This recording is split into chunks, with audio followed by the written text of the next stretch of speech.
Luis Alfredo Serrano, asambleísta del Partido Social Cristiano, está con nosotros para seguir analizando lo que pasa en el país después del domingo en esta consulta popular que perdió el gobierno, porque creo que hay que decirlo claro, el gobierno perdió. Tú convocas y buscas ver si te dicen no, ¿qué significa? Buen día. Buen día, Milton. Un saludo cordial a los amigos espectadores. Sin duda alguna fue un voto de rechazo a las políticas del gobierno. Sin duda alguna fue un voto protesta del pueblo ecuatoriano para con el gobierno. Sin duda alguna es el primer anuncio que le manda el pueblo ecuatoriano al gobierno, donde le pide rectificaciones, donde le pide cambio, donde le dice: presidente, usted nos propuso un cambio en la campaña política, usted nos ofreció un cambio en el país y no lo ha cumplido. Pero él quería hacer ese cambio a través de una asamblea constituyente. Mire, cuando usted a un pueblo no le da salud, cuando llega al extremo que ni siquiera ya hay comida en los hospitales, cuando la inseguridad en el país no solamente que se ha detenido, sino se ha incrementado, en fin de año nos convertiremos en el país más inseguro de la región y romperemos el récord del mayor número de muertes en el país. Cuando usted no tiene obra pública, cuando usted se retiene los recursos de los gobiernos autónomos descentralizados, cuando usted le mete la mano de forma descarada a los recursos de los afiliados, tanto en el IES cuanto en el BIES, entonces el pueblo, obviamente, usted no puede luego decirle al pueblo: vea, pese a que le he hecho esto, pese a que le subí los combustibles, pese a que les quité los subsidios, deme su voto. Entonces allí el pueblo viene y le dice en las urnas: presidente, usted está haciendo malas cosas, rectifique, cambie. Por ahora hay un rectifique, cambie desde nuestra lectura. Por ahora hay un voto rechazo. Ahora tendremos que ver cuál va a ser lo que va a asimilar como lógica el gobierno nacional. Porque esta es una oportunidad que le da el pueblo ecuatoriano al gobierno para que rectifique.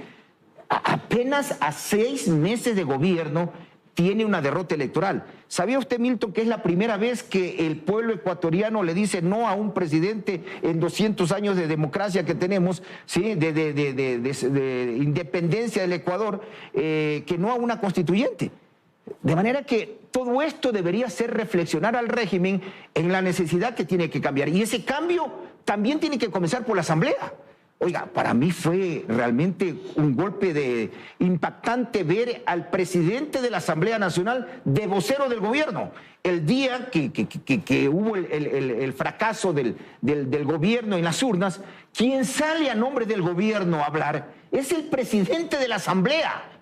Ahí usted tiene la primera muestra que ellos todavía no debió salir él. Porque él representa otra función del Estado, porque él es el presidente de la primera función del Estado. Se supone que es autónomo e independiente del Ejecutivo. Claro, y no solo eso, porque salió el presidente de la Asamblea y la vicepresidenta. Y la vicepresidenta, o sea, confundieron los roles porque todavía tienen en la cabeza este cassette de creer que son los reyes del mambo aquí en el país. Debió salir el presidente. Debió salir el presidente. Pero ni cuando gana sale, ese es el tema.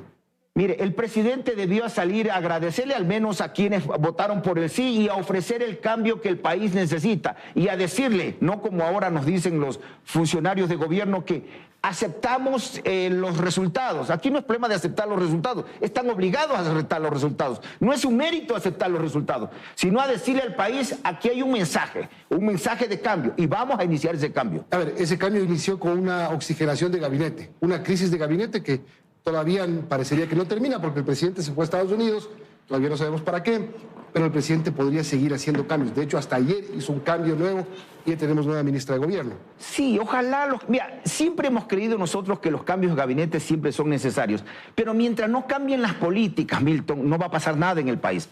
Hasta ahora no hemos visto una ministra de Economía y Finanzas que nos diga: vamos a priorizar el gasto, por ejemplo. Vamos primero a atender a los hospitales que no tienen medicamentos, vamos a atender a las dializadoras donde se está muriendo la gente, vamos a atender a nuestra fuerza pública con recursos, vamos a atender a la obra pública, vamos a atender a los municipios, a las parroquias, a los consejos provinciales, a los cuales les han retenido la plata ya 5 meses para que continúe la obra y priorizando el gasto sobre los grandes tenedores de deuda. Esos son los primeros cambios que el país quiere, por ejemplo. Que le digan al país: ya no le vamos a meter la mano a los recursos. Este gobierno hasta agosto se le ha llevado al BIES 6.000 millones de dólares. 6.000 millones de dólares hasta agosto. No sé qué habrá pasado de agosto acá.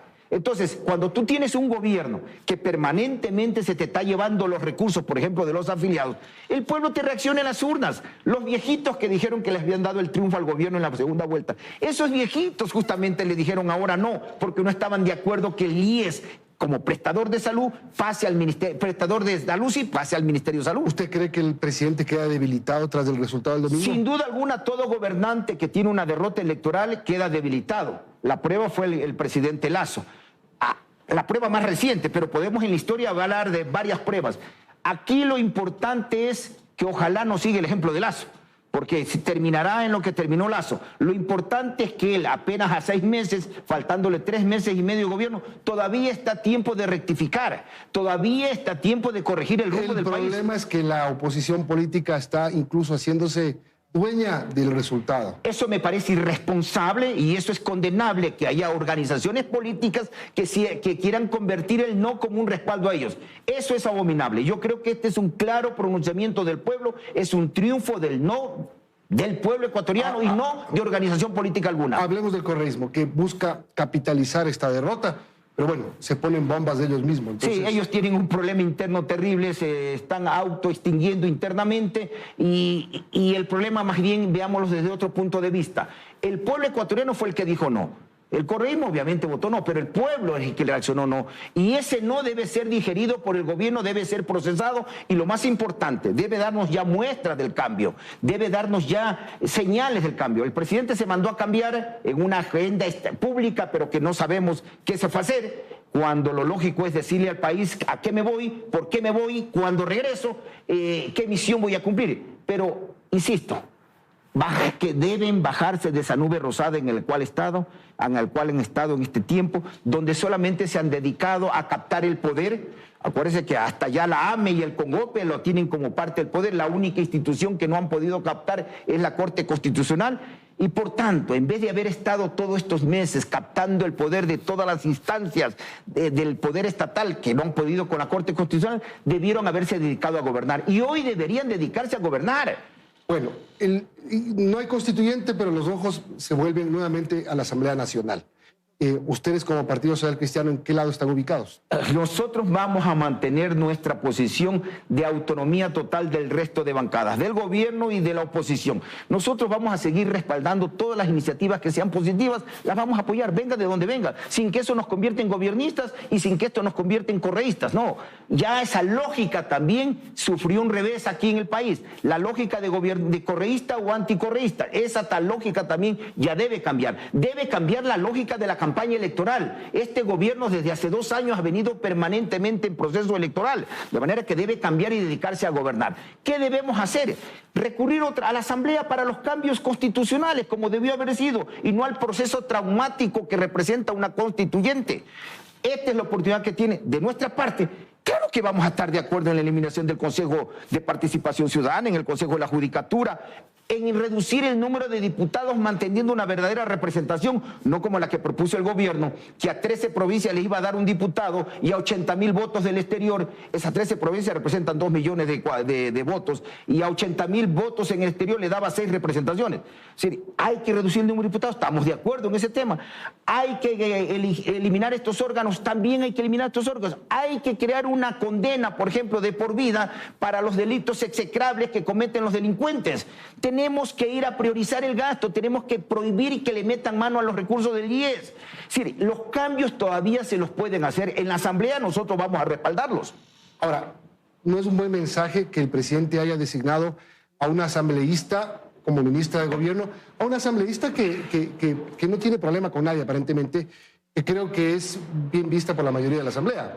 Bueno, por lo menos usted, ¿qué opina de Natalia Molina? Si la van a dejar ser ministra de Gobierno, que bueno sea, porque la anterior se dedicó a repartir comida en todo el país, a eventos de ferias, etcétera, nunca cumplió su rol de ministra de Gobierno, ni siquiera en el paro pudo cumplir su rol de ministra de Gobierno. Si a la señora, a la asambleísta Murillo le dejan ejercer el cargo de ministra de Gobierno, que no es más que tender puentes, que no es más que llegar a acuerdos y consensos donde sea factible llegar. Y lo más importante, conversar. Es que hay que conversar con todos los sectores representados en la Asamblea, les guste o no les guste. Pero ella es de diálogo, ¿usted la ve así? ¿Usted la conoce, es compañera de ella? La conozco, la he tratado poco, me parece en el campo personal una buena persona. Yo espero que le den la prerrogativas de ministra de gobierno y no las siga teniendo el asesor presidencial, que es el que teje y maneje en la asamblea todo. Entonces, si ella se convierte en verdadera... Al señor Jarrín, que es el que... ¿Y usted lo ha visto? ¿Él va a la asamblea? No lo he visto en la asamblea, sus operadores son los que están allá. Si ella va a ejercer realmente el cargo como ministra de gobierno, en buena hora, ojalá la dejen ejercer el cargo de ministra de gobierno, ya que los otros no lo han podido hacer hasta ahora. Bueno, y ustedes votaron por el sí. Nuestro partido el 25 de septiembre resolvió esa tesis, obviamente, por conceptos más que nada, por darle el derecho al pueblo a que decida su futuro. Nunca estuvimos de acuerdo en la constituyente, nuestro sí fue un sí crítico, ¿sí? No creíamos en la constituyente, por las razones que finalmente muchos se han expresado ahora, porque era un proceso traumático, demoroso, riesgoso y que paralizaba al país. Hoy, obviamente, ese cambio debe continuar y yo ojalá el gobierno no se quede de brazos cruzados y siga intentando en estos cambios ya vía Asamblea Nacional, donde hay que hacer acuerdos, donde hay que hacer consensos, Milton. No importa con quién se conversa, sino para qué se conversa. No importa con qué sectores, si de por medio no están juegos, temas debajo de la mesa, si de por medio no están el perdón de nada, la impunidad de nada, y simplemente están los cambios que el país necesita, hay que hacerlo. Y nosotros al menos vamos a contribuir en esa línea. Gracias. Asambleísta Alfredo Serrano, jefe de Bloque Social Cristiano.